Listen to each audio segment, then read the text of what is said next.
Oof. This report is so boring. Numbers, accounts and statistics. I hate it. I'm an artist. When I was younger, I used to write short stories, novels, poems, and I was good at it. What has happened to my inspiration? What am I doing here? A publishing house. That's where I would like to work. Okay, Victoria, stop dreaming. Let's get back to the report. The boss wants it on his desk at 5 this afternoon.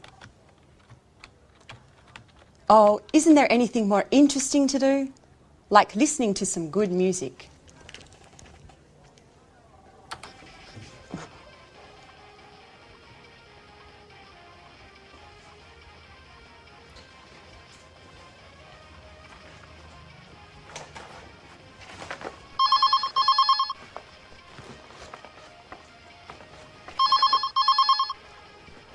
Telephone. Oh, the phone.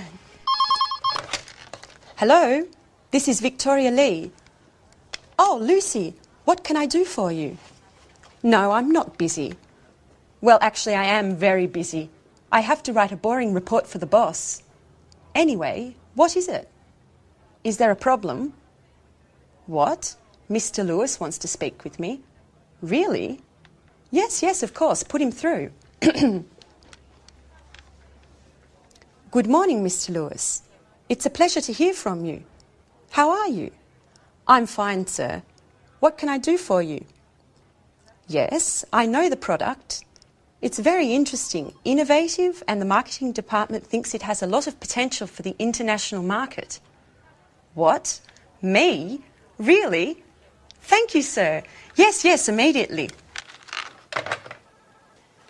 Yes, Victoria. Today is your lucky day. Bye-bye, boring report.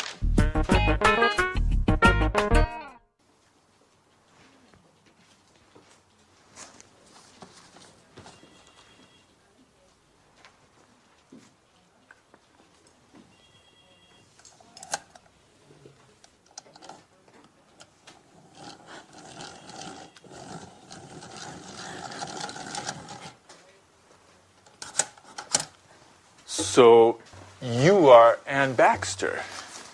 Yes, I am. I'm sorry. Really, I'm so sorry. Nice to meet you. I'm Mr. Stevens. How do you do? I'm so sorry, Mr. Stevens. Anne, please, sit down. It's all right. How are you today? I'm a little nervous.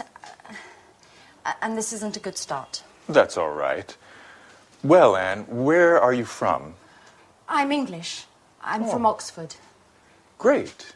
A true Brit. Can you speak any other languages? French, German, Spanish? I can speak French, a little Spanish, and a few words of Italian. My sister is in Rome studying history of art at university. Okay. Very interesting. And can you use a computer? The internet? I'm not a genius with the computer, but I can use one. Great, Anne. I have your CV here, and I see you already work here. What do you do exactly? I do this and that. I usually work from home. I have an office in my room with a big desk and 2 chairs. Fine. That's fine, Anne. Do you live alone? No, I share a flat with my Australian friend Alice. And there's a new flatmate now. His name is Jack. He's from New York. He's very nice. That's fine. Great, Anne. You're very well prepared. You have a good education, and you're very precise. You're just the person for this internship. Oh, thank you, Mr. Stevens. Thank you so much for this opportunity.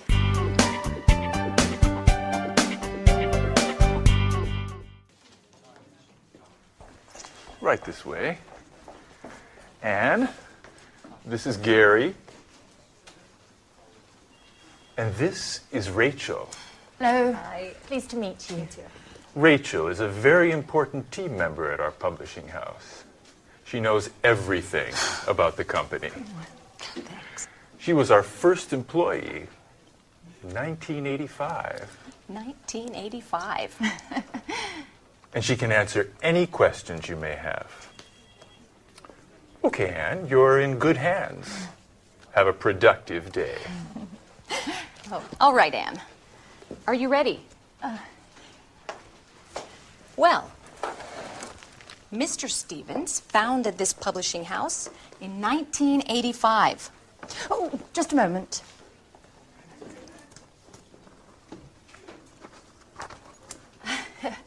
Okay. I'm ready now. Our first product was a children's book.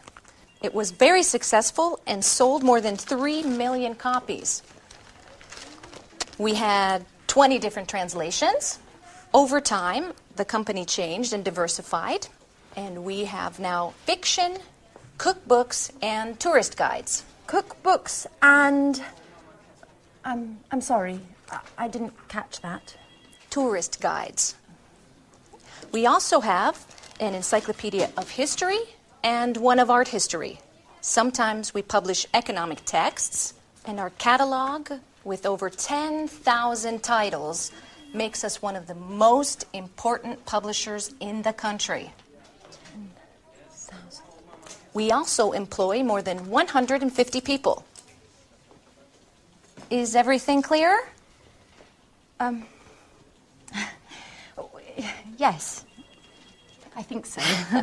Okay. As you know, this is Gary. He works in the advertising office, where he develops new client contacts and keeps in touch with our authors.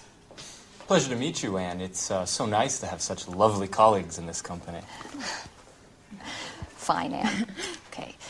Let's move from theory to action. Okay. This is your desk. Here's your computer. Mm-hmm. You know how to use one, don't you? Yes. As I told Mr. Stevens, I'm not...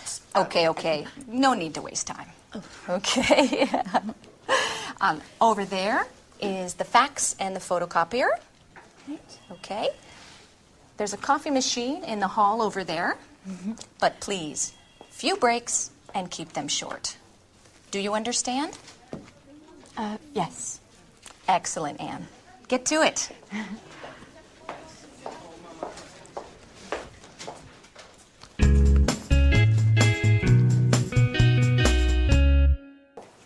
Oh, good morning, Mr. Chang. Excuse me, I was just rearranging my office. Take a seat, please. Thank you. It looks very nice here. Thank you. Well, before we begin to talk about our new product, I would like to give you some information about our company.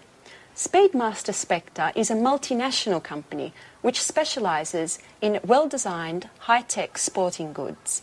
Founded in Los Angeles in 1995, we now have 15 branches worldwide. That's very interesting, Mrs. Lee. How much is your company's revenue? Over the past few years, Speedmaster Spectre's revenue has grown impressively. Today we have a turnover of more than 60 million euros of revenue. Our revenues abroad amount to more than 50% of that total. Very impressive. And what are your target markets? We have product lines for men, women and children with gear covering head to toe. Our brand is synonymous with reliability. Speedmaster Spectre is trusted around the world, and we are considered one of the leaders in our sector. Great. So, what can you tell me about this new product? This is a revolutionary new tennis shoe. It's extremely durable thanks to our high-quality materials. We're interested in the Southeast Asian market. We believe that these shoes are the right product for that market. And where are they manufactured? Right, that's our strength. We have factories that meet all work standards and regulations in the countries we would like to target. And what is your role, Mrs. Lee? In the past, I was responsible for the Southern European market. Just last week, I took on a new role to test and distribute our products into the Chinese market. It's a very challenging position. That could deliver positive results. Together, we can do great things, Mrs. Lee. Well, goodbye, Mrs. Lee. This meeting has been very profitable for both of us. Let's talk soon. Thank you, Mr. Chang. And yes, let's meet again soon. Great. Bye-bye.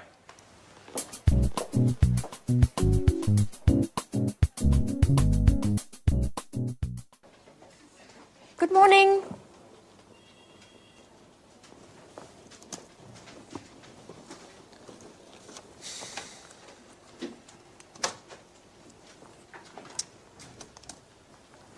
So, are you ready? Yes, quite ready. Okay, then let's begin.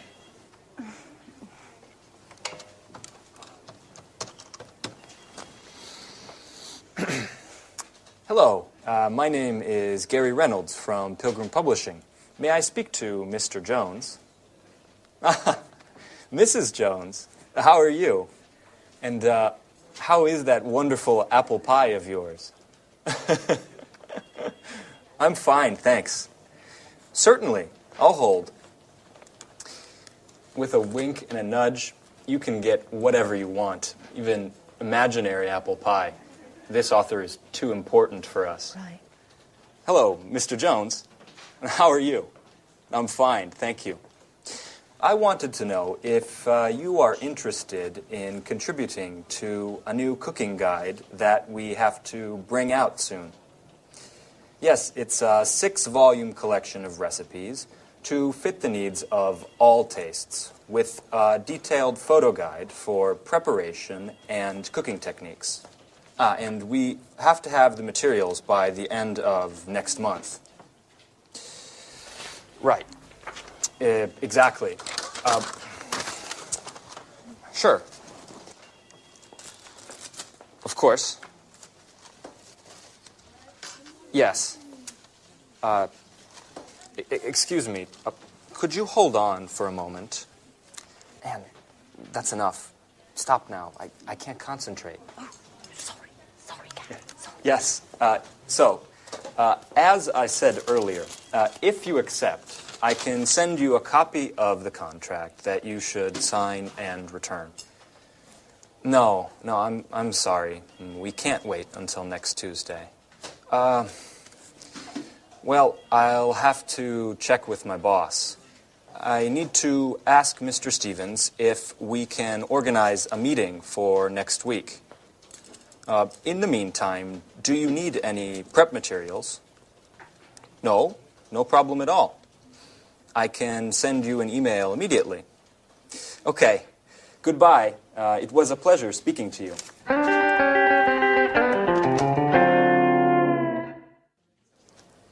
Do you always have to take notes? Yes, I do. I have to learn as much as I can, and there's so much to learn. I study my notes every evening. What a model colleague. You're so serious, so diligent, and an absolute nut about cleaning. Truly an asset to this company. You're making fun of me. No, of course not. It's such a shame. Such beautiful eyes shouldn't only read all the time. Come on, Gary, stop it. Let's get back to work. Okay. I mustn't pay you any compliments then. So, Ms. Baxter, can you give me the notes from my conversation with Mr. Jones? Okay. So, you said to Mr. Jones that...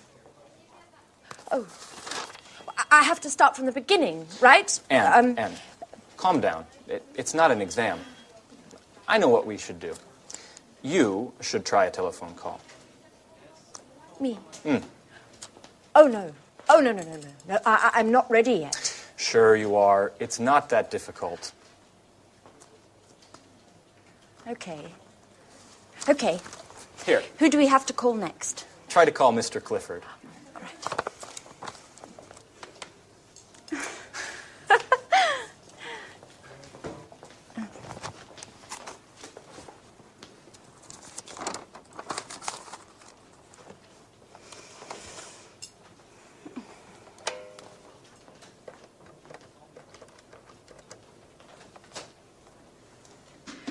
Hello, this is Anne Baxter from Pilgrim Publishing. Please may I speak to Mr. Clifford? Oh, I see. All right, thank you very much. Right, Goodbye. Well, what happened? Well, Come on, tell me. I dialed the wrong number.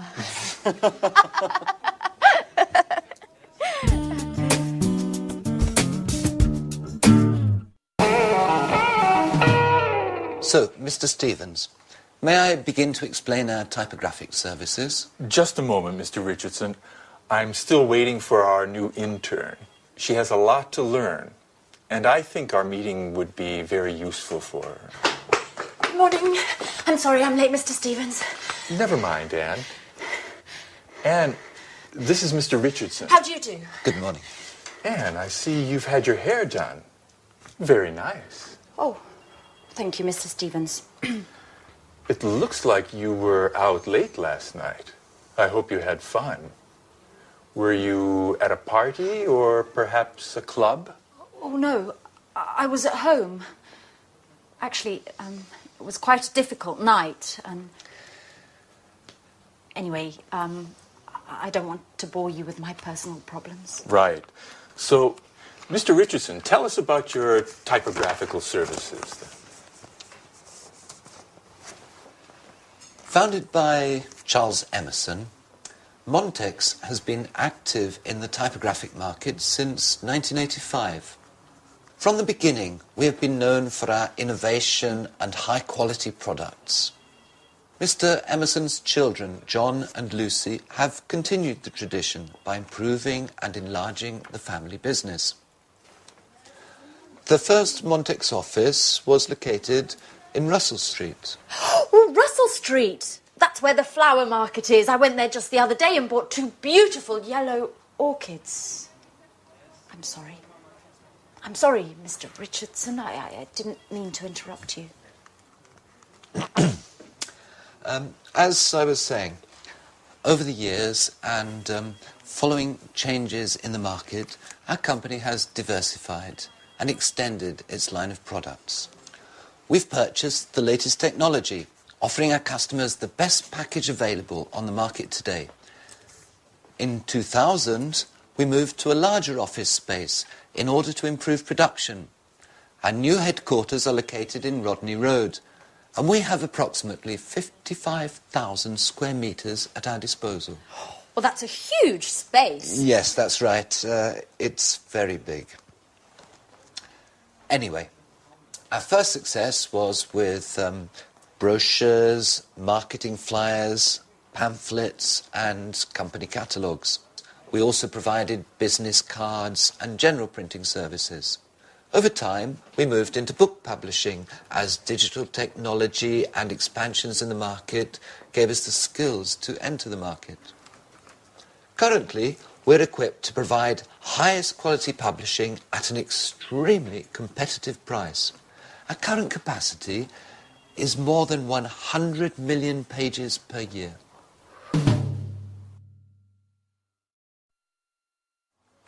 So, Anne, have you understood everything?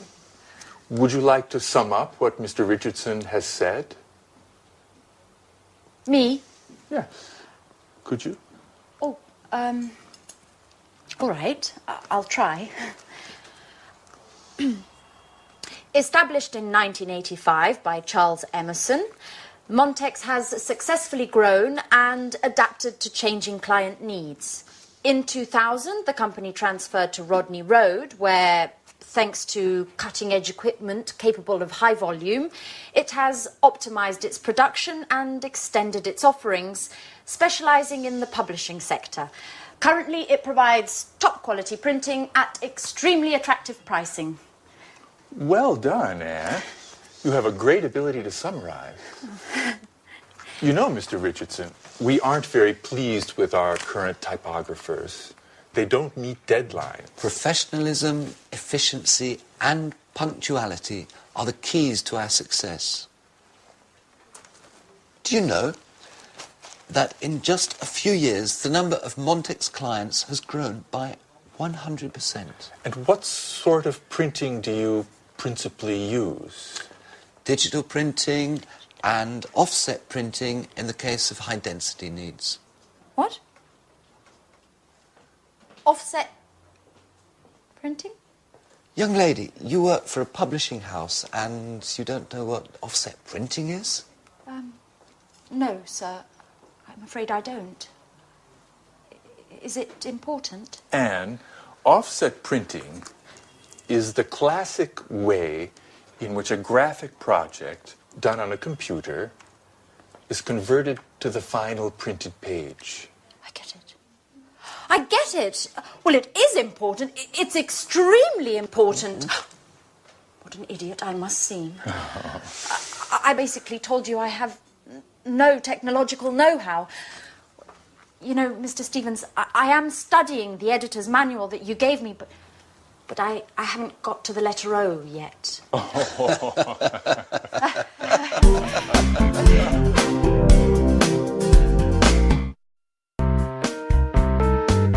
We're meeting here today to show Mr. Chang our new Smarty tennis shoes.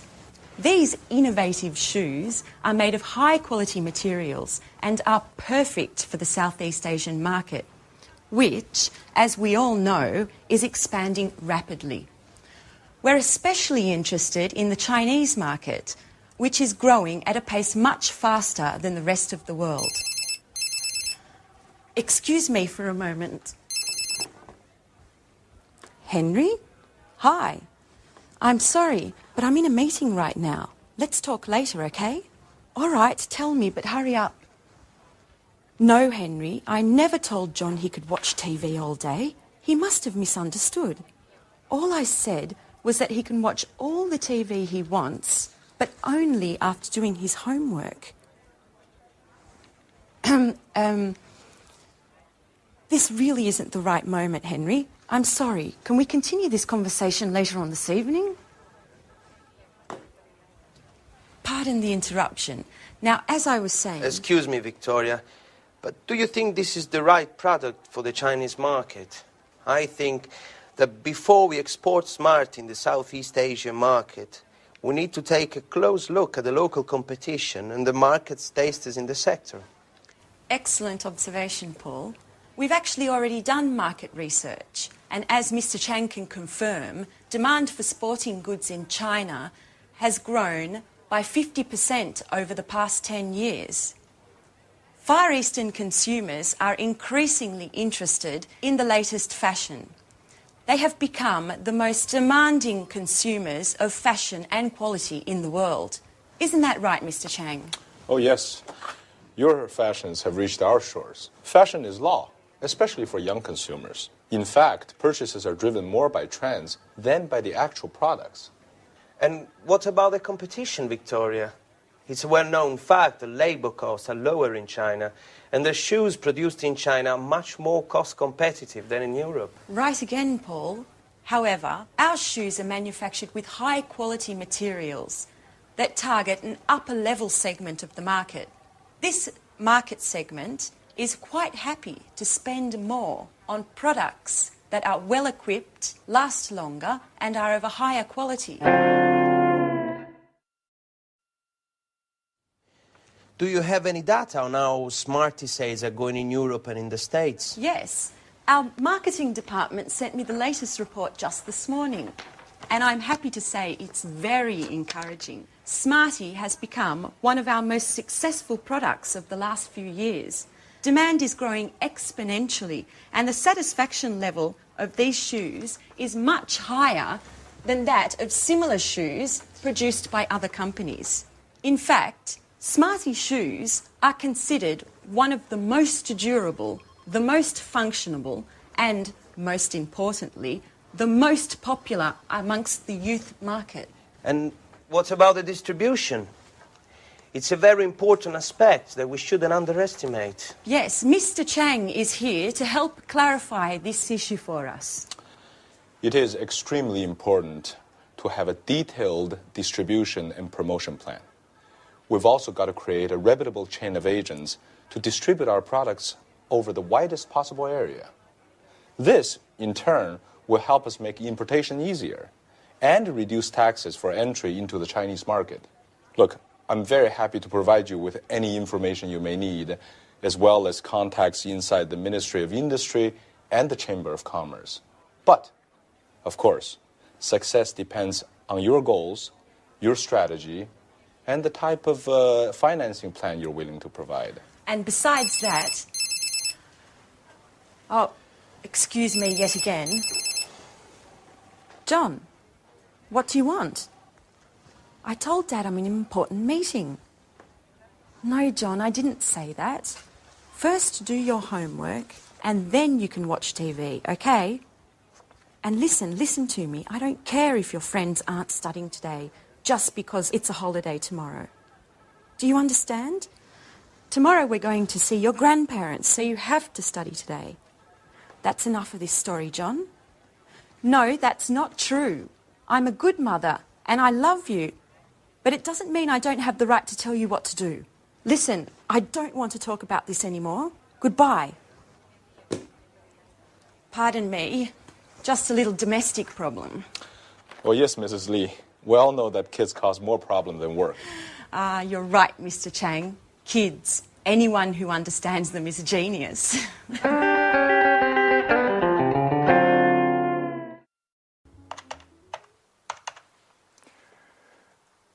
Hello, is this Montex Typography? Good morning, this is Louis Stevens of Pilgrim Publishing. I'd like to speak with Mr. Emerson. Oh, he's in a meeting. I see.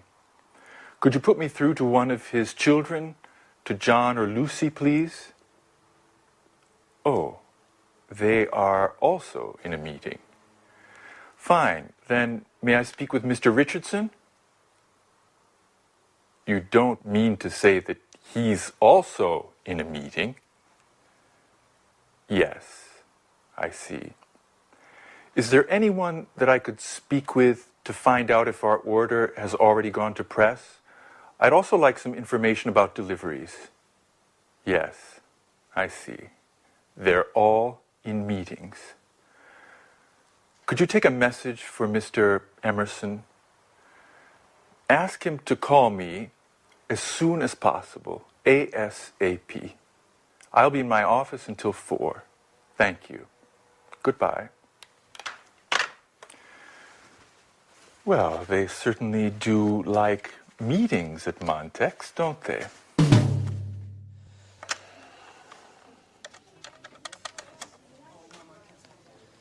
Good morning. This is Gary Reynolds of Pilgrim Publishing. I would like to speak with Mr. Smith, please. Hey there, little guy. Could you give me your father, please? I see, he's not in. May I speak to your mom, then? I see, she's out as well. Okay. Does that mean that you're home alone? No, is there an adult in the house? Your babysitter. Okay. May I speak to her? Yes, hello. This is Gary Reynolds of Pilgrim Publishing. No, not Penguin. Pilgrim. Right. I wanted to speak to Mr. Smith about a new cookbook series that we're preparing. No, you've misunderstood. No, I'm not trying to sell anything. I don't sell encyclopedias. No, listen, I work in a publishing house, and Mr. Smith is one of our authors. No, hey, wait, don't hang up. Hey, could you... Hello? Well, let's try someone else. Mr. Fox.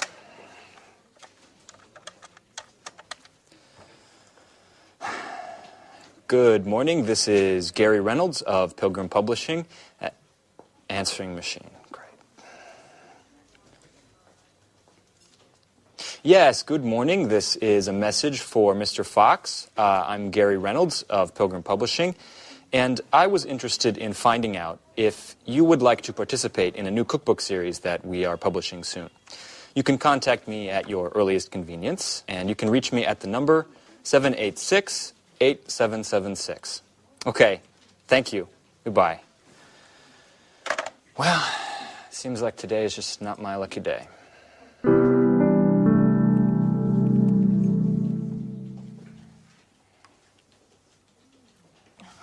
no, the answer phone. Alice! Hello, it's Anne. I need to speak to you urgently. Please call me as soon as you get this message. I've got lots of news to tell you about Peter and Sharon. I imagine you're interested. Anyway, no news for now. Okay, I'll give you a hint. Peter telephoned to say that he'd called Sharon about Japan, and do you know what she said? I'm not going to tell you. Call me and you'll find out. Okay, bye. Speak to you soon. Oh, you can reach me at the office. Bye, bye.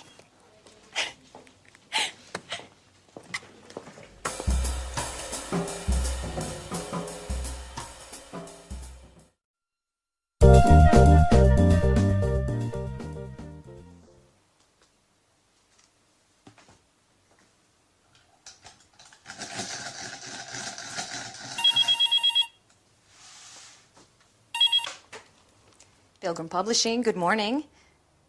Who is this? Yes, this is Mr. Stevens' office. With whom am I speaking? Oh, good morning, Mr. Emerson. If I'm not mistaken, you're the head of Montex Typography. This is Rachel Gordon, Mr. Stevens' assistant. It's a pleasure to meet you. On the phone. No, I'm sorry. Mr. Stevens isn't in at the moment. He just left. Yes, I know it's 4 o'clock. No, unfortunately, he was called away unexpectedly. Would you care to speak with me? No, don't worry. There are no secrets between Mr. Stevens and myself. Yes, he telephoned to find out if you had already begun work on our order. And I think he also wanted to know about the means of delivery. Uh-huh. Fine. Ah, Mr. Stevens will be pleased. Yes, taken note of everything. In any case, I'll have him call you tomorrow morning. When will you be in? At 10. Okay. Fine. Goodbye, Mr. Emerson. I look forward to meeting you in person.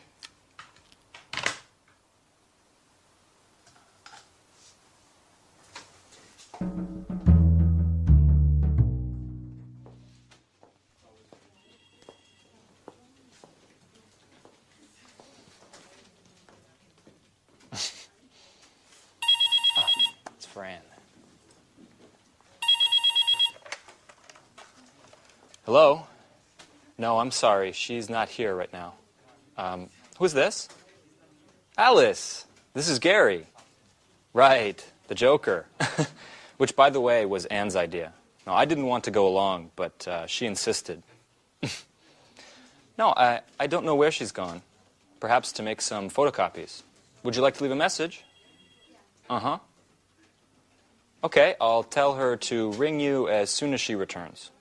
Are you at home? No, your cell phone. Okay. All right, bye. Oh, hey, Alice. You seem like a really nice girl, even if we don't know each other. May I ask you something? No, it's just that, well, would you like to have dinner with me tonight? But please, don't say anything to Anne. She might get angry. No, I know you two are such good friends. You live together. Okay, don't get worked up. Listen, I was just joking. All right. Bye, Alice. No, bye. What a hothead. You really can't say anything to her. Such a pity. I would have liked to take her out. She is very nice.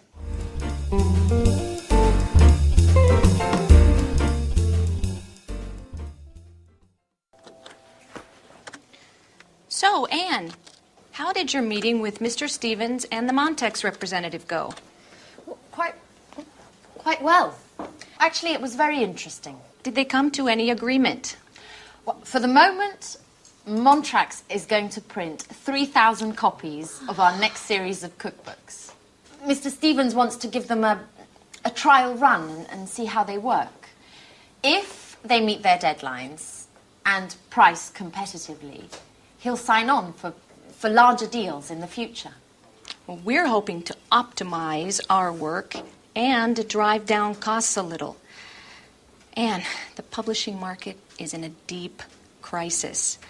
Readership is dropping rapidly, which is driving down sales. At the same time, production costs are increasing because of foreign rights acquisition as well as distribution costs. As a matter of fact, I haven't bought many books recently. Tell me, Rachel, does this crisis also affect us here at Pilgrim? Certainly. The negative trends of the market are felt throughout the sector, beginning with those who work in it. In any case, I'm optimistic, and I'm sure this is just a passing crisis, and that the publishing sector will soon recover. That's probably what Gary wanted to talk to me about this morning. I saw him, and he said that he had something very important to tell me. Uh-huh. What? Why are you making that face? No, it's nothing, Anne. It's just that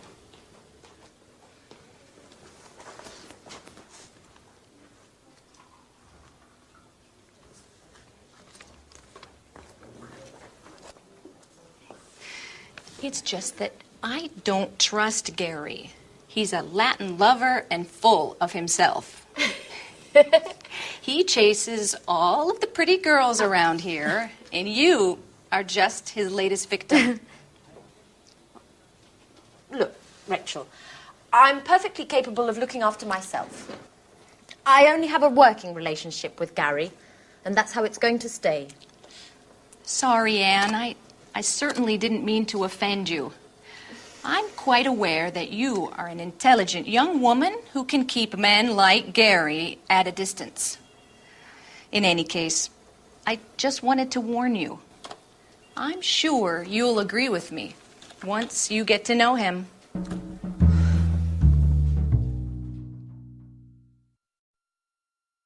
Yes, to be honest, I am a bit worried. Profits are down 8% over the last few months. And just yesterday, I read an article in Media World that confirmed my suspicions. Forecasts for the publishing market are quite pessimistic. And the general feeling is that things are going to continue to go downhill based on current trends. The next 5 years could see a further drop of 20%. If we leave out bestsellers and fiction, then the entire publishing market has taken a direct hit.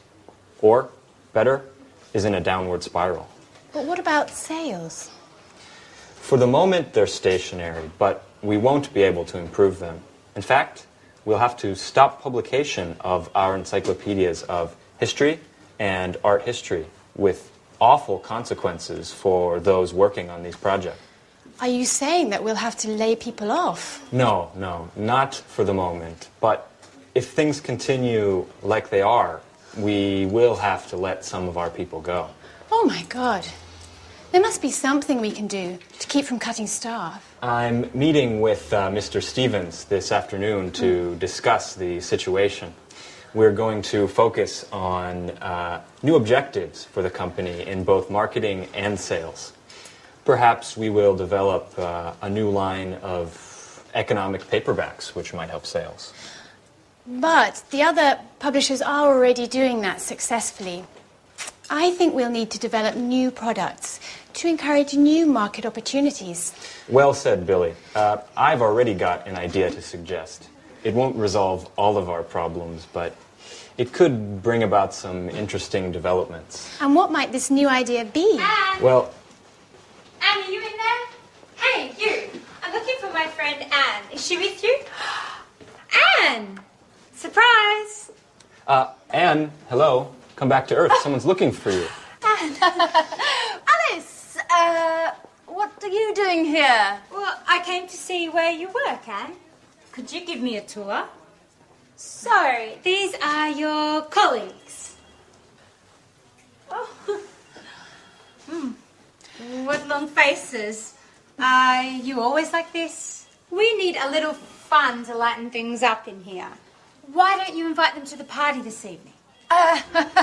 No, really. I don't think, well, today's really not a good time to be talking about parties. Why don't you come back some other time? And perhaps warn me in advance, perhaps. Bye-bye, Alice.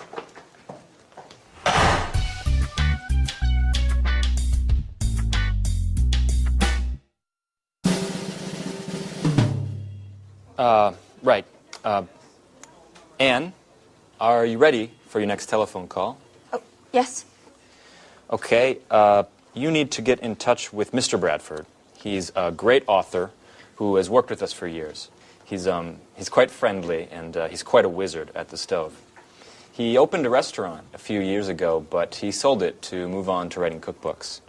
He knows 1,000 tricks in the kitchen, and he can make anything taste great, even tomato soup. Oh, come on, stop it, Gary. I've only had half a sandwich today, and hearing about tasty treats is driving me crazy. I know. Speaking of eating, when are we going to have dinner together? You don't know when to quit, do you? Enough joking around. Well, let me give the kitchen superman a call. Okay, but don't forget to pay him compliments. This guy just eats them up.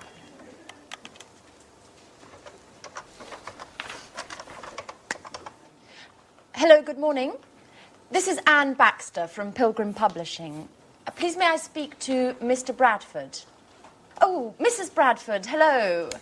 I've heard a lot about your husband. He's quite the chef, isn't he? Yes, I also enjoy cooking, but I'm not in the same league, of course.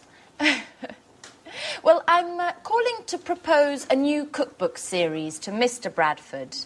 We're going to be taking it to press soon. Okay, yes, thank you. Yes, I'll hold.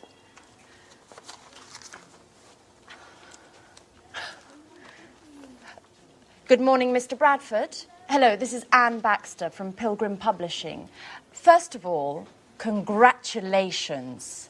You're a legend around here. But as I was telling your wife, I'm calling to see if you're interested in participating in a new cookbook series that Yes, I know that you've always spoken to Gary Reynolds, but I'm the new colleague who's been assigned to this project. I beg your pardon? Well, excuse me, Mr.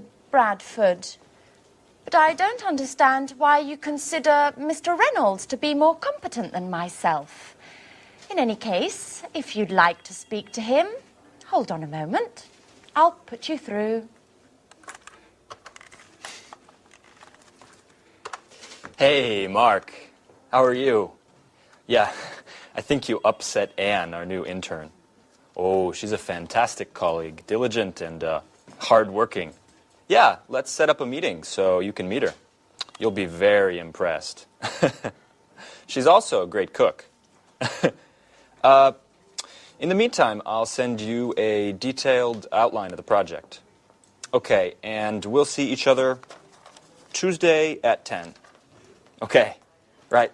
Bye, Mark.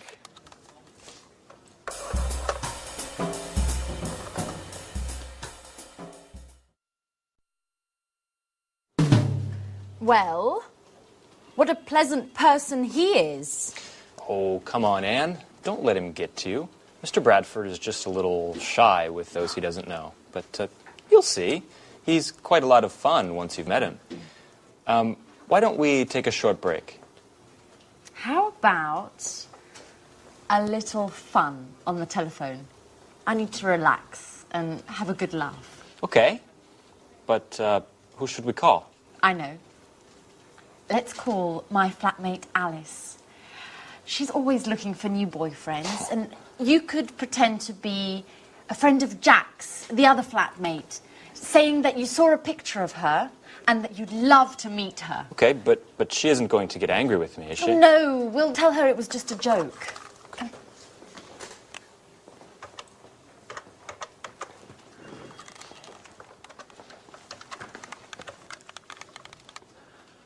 Hello? Is that Alice? Yeah, this is Gary. And I'm calling because... Well, I'm a little shy. And I'm a friend of Jack's, and yesterday he showed me a picture of you. And, well, I think you're pretty cute. Hello? Could you speak up? The line is terrible. Yes, I'm also having problems. This line must be congested. My name is Gary, and I'd like to get to know you a little better. What? Who are you? I'm a friend of Jack's, and yesterday I saw A picture of you. How could that be? What picture? Don't raise your voice with me. Me, Alice. In the picture, there were 3 people. One was Jack, one was an ugly girl, and then a very beautiful lady. And Jack told me it was you. hold on, while I put you through to a friend of mine who doesn't agree with me about the ugly girl. Hello? Who's speaking?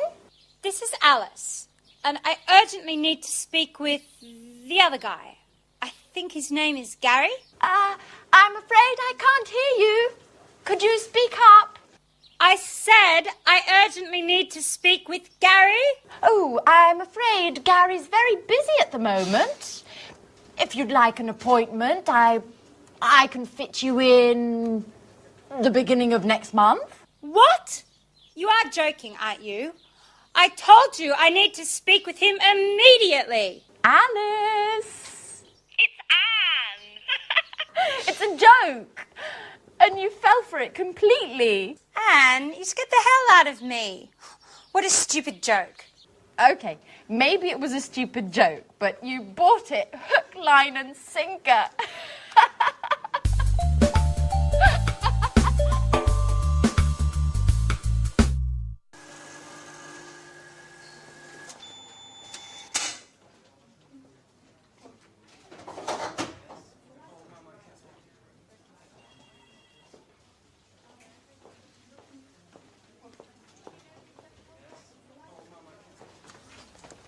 Hi, Anne.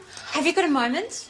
I just have to show you a few things. Alice, how many times have I told you to call before you come and visit me at the office? If my boss finds out, I'll be in trouble. Oh, yes, I know. You're right. I'm sorry. Anyway, you are on your coffee break, and I just need some advice. I'm going out with Philip tonight. You know, the handsome guy I met at the library last week. Oh, I told you about him, didn't I? I don't know, Alice. I've lost count. Every week there's a different guy. And what's so important about him that you couldn't wait to see me? What if I wear this tonight? It's nice. Red suits you. Really? But if I wear this, I'll have to find the right black shawl. By the way, can you lend me the one you bought last Saturday? Alice, it's brand new. I haven't even worn it yet. Come on, Anne. I told you that this date is really important to me. Okay. What if I wore this one? That's pretty too. Yes, but if I wear this one, it would go better with your blue hat. Could you lend it to me? Oh. Please, Anne. Oh, Alice, no, not that one. It was a present from my sister. Oh. I'm very attached to it. Oh, please, Anne. Come on, help me, please. Okay, it's impossible to talk you out of anything anyway. But if I'd known you were going to borrow my entire wardrobe, I would have immediately told you I was very busy. Thanks, Anne. You're the best. Yeah. Okay, I'm going now. By the way, what would you say if I told you I had broken your camera? You've done what? Oh, come on, Anne. I'm joking.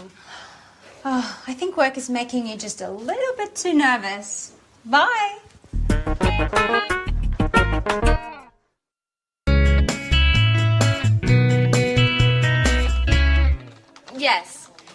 Yes, Mr. Jones. The collection is divided into thematic volumes. Your volume will be the first, dealing with starters. That's right. Yes, recipes should be written clearly and precisely.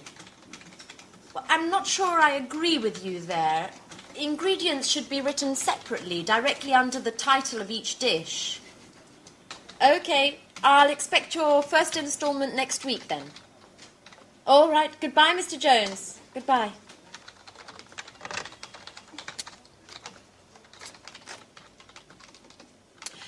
Excuse me, Gary.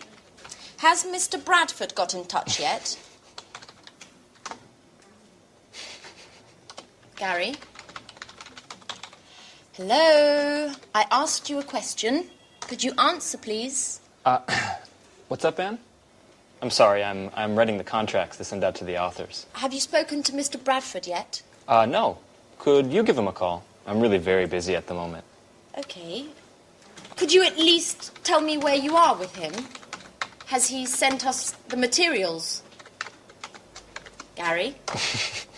Hello, Gary? What? Please, can you tell me what is so entertaining about drawing up contracts? Why? Because you're glued to your computer and you keep laughing like a fool. I'm just in a good mood today. Come on, Gary. I'm not stupid. What are you doing?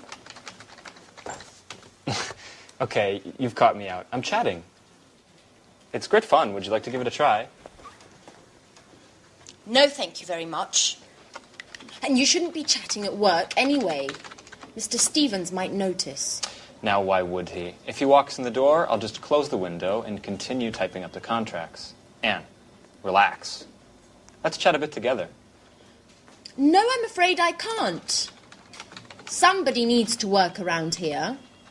Now, could you explain how I should proceed with this? You spoke to Mr. Bradford, so could you give me some details on your agreement?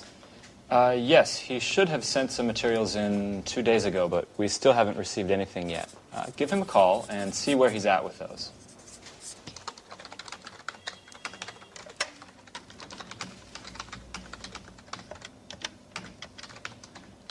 Hello, Mr. Bradford. This is Anne Baxter from Pilgrim Publishing. Hello. We are still waiting for the materials you should have sent us 2 days ago. I just wanted to know if you were having problem. Well, what does the index have to do with it? I'm afraid I don't understand. No, it's just I wasn't aware that... No, I don't think... What, could you just hold on a second? Hey, Mark, this is Gary. No, don't worry. Everything's just fine. Anne just didn't know.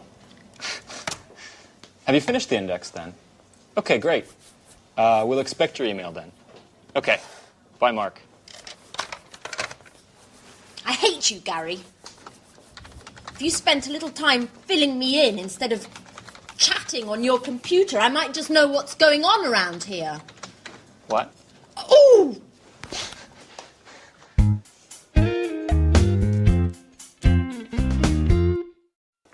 Mrs. Lee, excuse me for disturbing, but I need to speak to you for a moment. You're not disturbing, Mr. Chang. What can I do for you? Perhaps it's none of my business, but considering the importance of the deal for you and your company, I want to be absolutely sure that everything goes smoothly and that no ugly surprises are around the corner. I don't understand, Mr. Chang. What are you getting at? You see, Victoria,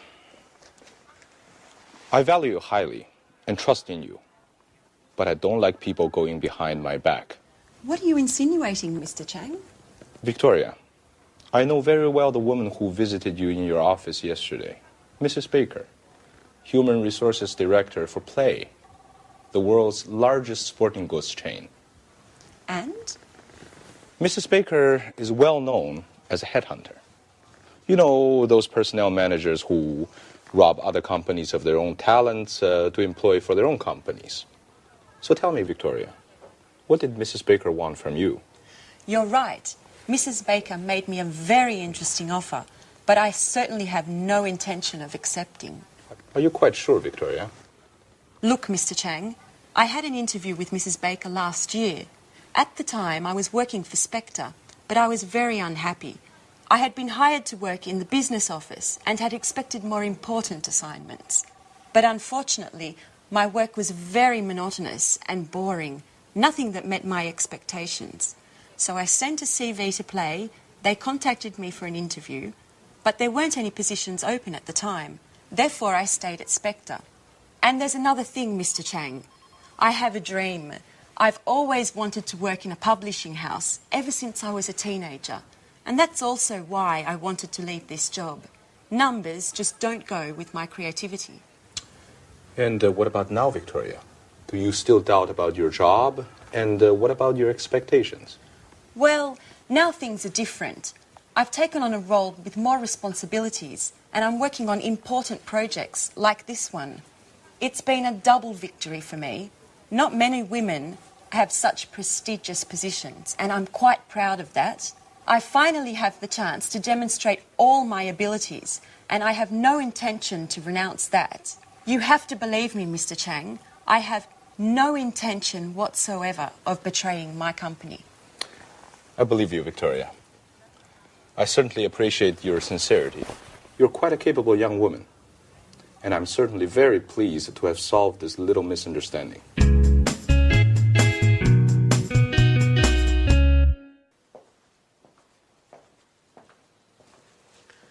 Excuse me, my name's Victoria Lee. Today's my first day at work, and I'd like to know... Great. Great way to start. Where is everybody? Mr. Stevens told me I was going to meet my new colleagues, and they were going to explain everything. Wonder if I've come to the wrong department. Ah, you must be the new arrival. Pleasure to meet you. I'm Rachel. The pleasure's all mine. My name's Victoria Lee. Mr. Stevens asked me to show you the office and explain everything. So, over there is the fax and the photocopier. This is your desk and computer. What else? Oh, yes, you'll find a coffee machine down the hall. But please, remember... Few breaks, and please keep them short. This gentleman is Gary Reynolds, head of marketing. How do you do? I'm Victoria. Mr. Stevens tells me that we're going to be working closely together. I must say, it's quite a pleasure to spend so much time with such a lovely young lady. Happily married woman. Married with a son, as a matter of fact. Well done, Victoria. Let him know who's who. Gary's the kind of guy who can't control himself with attractive women. Thank you for the compliment, Rachel. Let's get down to work. Here's an analysis of last year's investments. As you can see, we've consistently improved our bottom line in all sectors. Even if, as far as I'm concerned, we need to move more aggressively into the market. What exactly do you mean? Well, improve our e-commerce play, for example. Let's imagine for a moment that Pilgrim were to develop an advanced online catalog that would allow users to purchase directly online. Don't you think that this way we could dramatically cut our distribution costs? Certainly. But what does Mr. Stevens think? Well, he's a bit old school in his way of thinking. According to his worldview, we should focus on sales through more traditional channels.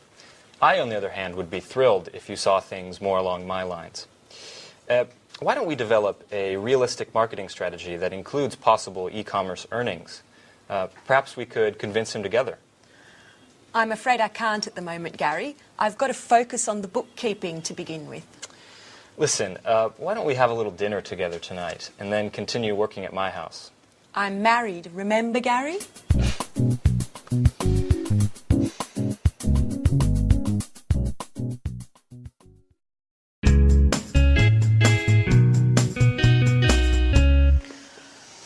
Statistics, accounts, reports. Not much has changed from Spectre. And I was hoping for a more creative position. See you later. Oh, hello. You must be the new hire. I'm Anne Baxter. I'm Victoria Lee. I recognise your name. Have we met before? I don't think so.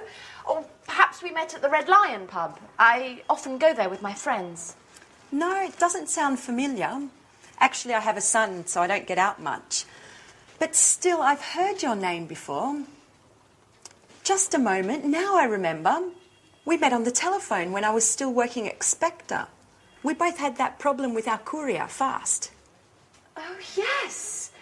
Oh, yes, I remember now. You were having problems with a shipment to China. Gosh, what a coincidence. Well, who would have ever thought we would end up working together? So, how are things going? Well, it's still too early to say. Today's my first day at work. Oh. Well, I presume you've already met Gary. Yes, earlier. We're working on a project together. And I bet he's already invited you out to dinner. Yes, as a matter of fact. And he's probably told you that he loves working with charming young girls such as yourself. Yes, and how do you know? He always uses the same line. He did the same with me. How original.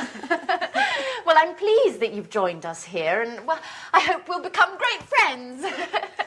Yes, well, I'm sure we will. You're very nice. And who knows, maybe that telephone call was destiny.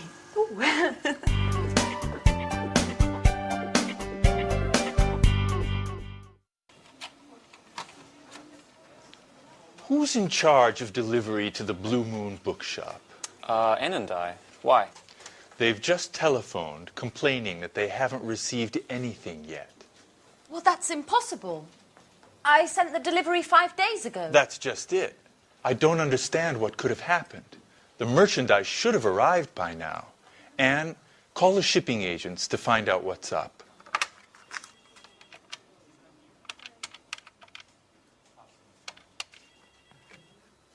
Hello, am I speaking to Fast Shipping? This is Anne Baxter from Pilgrim Publishing. I'd like to follow up on the merchandise we sent 5 days ago. Sorry? What? That's impossible. There must be some mistake. You can't have delivered it. Our client has just telephoned saying that they haven't received anything yet. Okay, I'll take a look at the paperwork and get back to you. Yeah, bye-bye. Well, Fast claims that the goods were signed for by the consignee. Rachel, go get the bill of lading. We need to look into what caused this mistake. Gary, are you sure you provided the exact address? Certainly, I still remember it. It's 35 Lafayette Avenue, Orange. That's it, all right. What about the duty? Do you remember paying it? Duty? Excuse me, Mr. Stevens, but we're EU members and aren't required to pay duty. Merchandise is free to move between the member states, and duty is no longer required, nor is documentation. EU? What does Europe have to do with it? Excuse me, but Orange is in France, isn't it? Good God, Gary. Blue Moon is in Orange, but not in France. Orange is a city in Massachusetts, USA. Call the bookshop immediately. What an idiot. That's why I paid less on freight charges than was budgeted.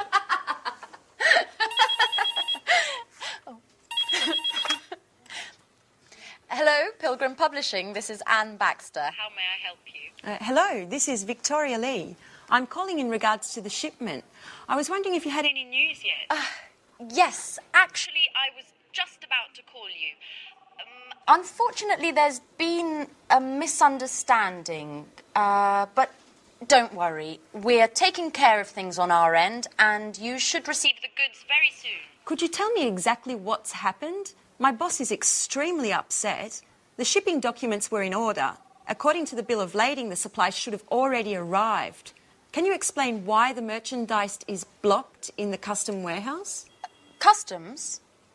Oh, no, you see, I'm afraid there's been a slight problem in addressing the goods, and they've been sent to a destination in France instead of Massachusetts. France? Massachusetts? What are you talking about? The merchandise was destined for China. China? Excuse me, are you the owner of the Blue Moon in Orange, Massachusetts? No, I'm not. I work for Spectre. We're a multinational sporting goods manufacturer. I'm speaking with Fast Shipping. Well, actually, no. This is Pilgrim Publishing. I'm afraid you've got the wrong number. But we do have something in common. We both use the same courier.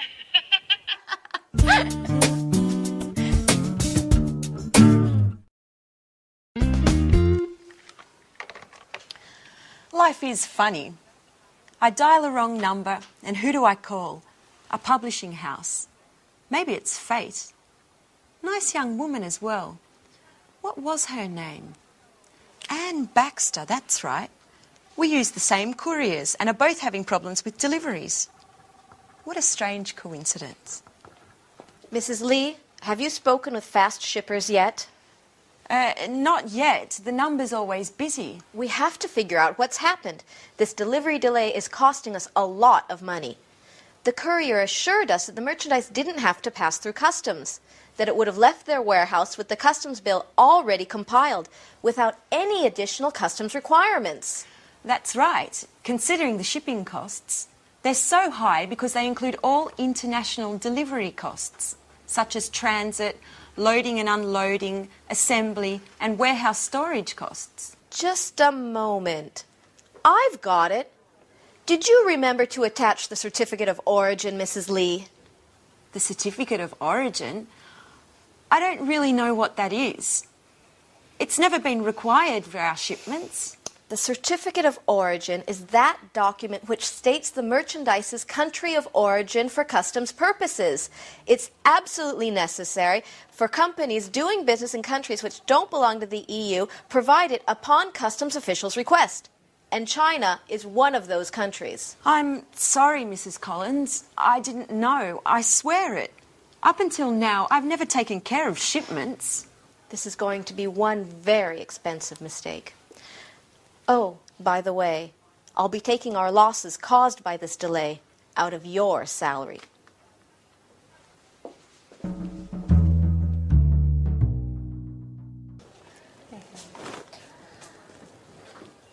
Welcome back, Gary. How was the International Book Fair in Frankfurt? Great. I cultivated a number of interesting contacts that could lead to great opportunities. I also participated in a very important conference on the current state of affairs in the international book market. Oh, do tell, Gary. Yes, okay, but just a brief summary because I've really got to get going. Mr. Stevens wants a report on the trade fair ASAP, and I've been away for 3 days, so I've got a ton of work to catch up on. In any case, a number of the top company representatives from the largest international publishing houses participated. The most interesting presentation was surely that of John Schumann, one of the top experts in the publishing sector. And what did he have to say? Excuse me, just a moment. It's one of my contacts from Frankfurt. As I was saying, John Schumann, using the most current data as his starting point, he determined that the publishing market is growing slowly and that the number of readers is stagnant. It's the readers who already buy books and who want to increase the size of their libraries who are responsible for sales. To cut a long story short, the current crisis has been around for a while. Unfortunately, yes. Just the other day, a friend of mine from Amsterdam in the publishing trade was telling me that his company has had to let 15 people go since the beginning of the year. You're kidding. Does that mean that we could become redundant? No, Rachel, I just finished telling you that the trade fair was a huge success. We've just got to look at these things over the long term. It's the latest technologies that will offer the most success in this market. What do you mean? I'm talking about digital editing. We are on the cusp of a revolution in publishing. In other words, the transition from printed publishing to digital publishing. I'm afraid I don't agree with you, Gary. Internet, email, CD-ROM, DVDs, and all electronic gadgets put together will never substitute the joy of reading a book. I know, Rachel, you are a Luddite, but this is the future. The owner of a multimedia publishing house from Stockholm told me that they were able to greatly lower production, distribution, and warehousing costs, all due to digital publishing. Not only that, but just think of the level of interaction we can achieve with readers via internet. And besides that, just a moment, excuse me. I bet it's one of your important contacts from Frankfurt. Yes, as a matter of fact, it is. Judging from your expression, I'd say that these contacts are mostly female.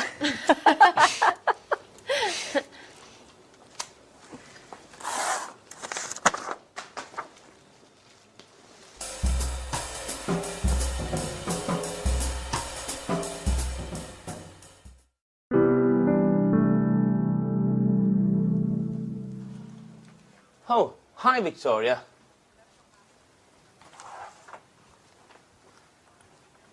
Why weren't you at the meeting this morning? Which meeting? the meeting that Mrs. Collins called with all the department heads to come to grips with the situation. And I quote, to discuss the means with which we can improve both production and company efficiencies. No one told me anything. I bet she did that on purpose, my darling boss. She wanted to get back at me for a mistake I made on a shipment. She always keeps me out of the loop on all the important developments and makes me do the work of a secretary. I hate her. Come on, Victoria. Chin up. Things will get better. I'm not sure about that, Paul. Anyway, tell me, what did you discuss at the meeting? Well, you can imagine the tone that Mrs. Collins used. She prefers cold and distant. She urged us all to work even harder to overcome this difficult moment for the company. According to her, we should be working 24/7, 365. Listen to this. She told the warehouse manager to calculate the efficiency of workers more precisely as they go about their tasks, and if necessary, to lengthen their hours. Then she invited Mr. Rover, the personnel director, to evaluate the necessity of any new hiring. She told him that from now on, each and every short-term or long-term plan must first be evaluated and approved by her. I always said she was a dictator. Yeah. And she claims that we should be delighted at her flexibility, and that many corporate heads she knows would just resort with a huge personnel cuts to improve the situation. Oh, what an understanding woman. You bet. Then she added that companies need to meet deadlines and to work within strict budgets in order to keep clients satisfied and remain competitive in the market. Finally, referring to you, she reminded us all that delays and errors in projects are absolutely unacceptable. What are you doing, Victoria? Are you taking notes? No, I'm writing my letter of resignation.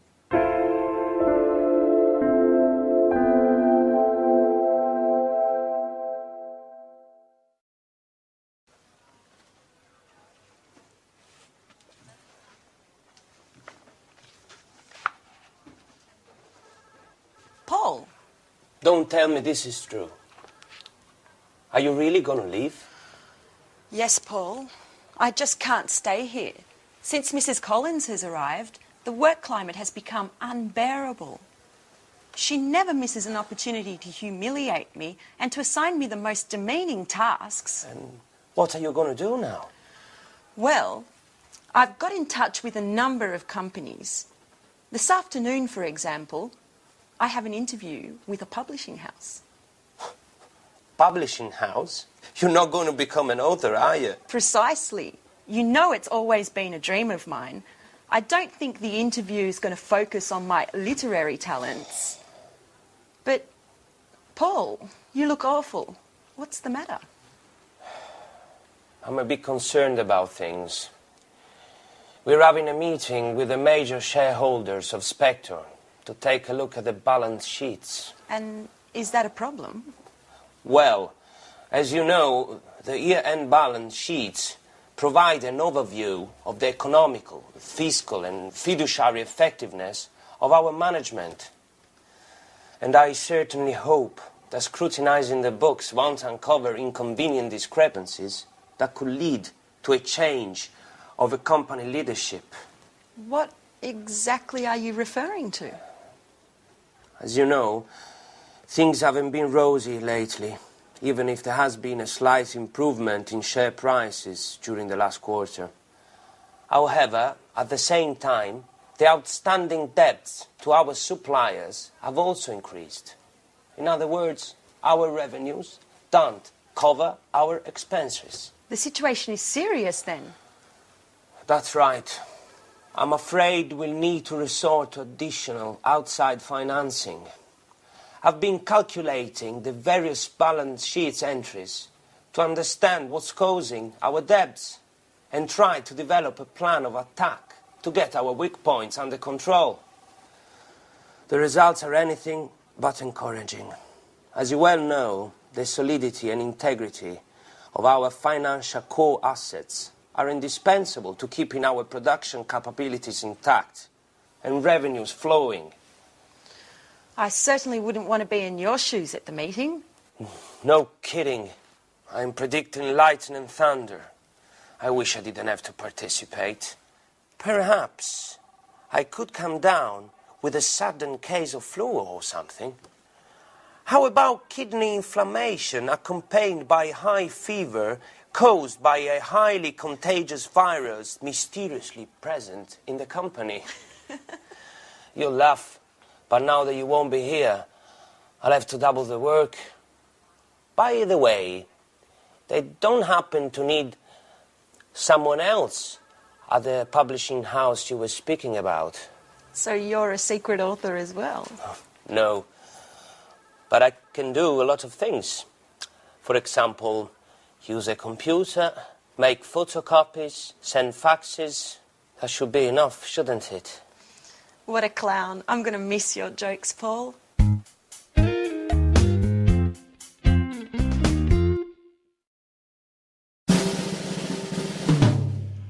Yes, I see. I understand. But it has to be done by Friday. Is that possible? Good, good. It's very important.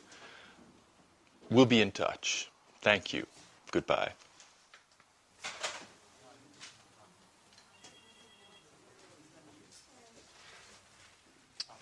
Mrs. Lee, you've got an exceptional CV. Well, thank you, Mr. Stevens. I don't quite understand why you left Spectre. According to this, you were in a position of considerable responsibility. That's true. I was very satisfied with my job at the beginning. I had a very prestigious position and many high-profile projects were sent my way. However, once Spectre was taken over by a Japanese multinational, things just took a turn to the worse. My boss was let go, many of my colleagues were transferred, and I was relieved of my duties. And of course, well, maybe I shouldn't tell you. Please do. No reason to be afraid. Well, the truth is, I just didn't get along with my new boss. I appreciate your frankness. Sincerity is one of the main qualities that I look for in my employees. But tell me, Mrs. Lee, how are your bookkeeping, invoicing, and administrative skills? Excellent, I would say. But I wanted to speak to you about an... Are you familiar with the publishing market? Yes, to a certain degree. But as I was saying, ever since I was a child, I've always been fascinated by... You can tell me about your dreams at another time, Mrs. Lee. Currently, we're busy with our year-end balance sheet, and I need a well-trained assistant to prepare an assessment of our administrative expenses and to study our assets and liabilities. You, considering your experiences, appear to be a perfect fit. Well, thank you, Mr. Stevens. But once this emergency has blown over, I was wondering if perhaps you could take me into consideration as Yes? As an author. I'm quite talented. My literature professor at university used to encourage me. This is not a school, Mrs. Lee. I got in touch with you to speak to you about our marketing office. That's what I'd like to hire you for. Please don't be offended, but keep your dreams to yourself for the moment. As far as books are concerned, we can get started on the bookkeeping immediately. Certainly. But later? We'll see. We'll see.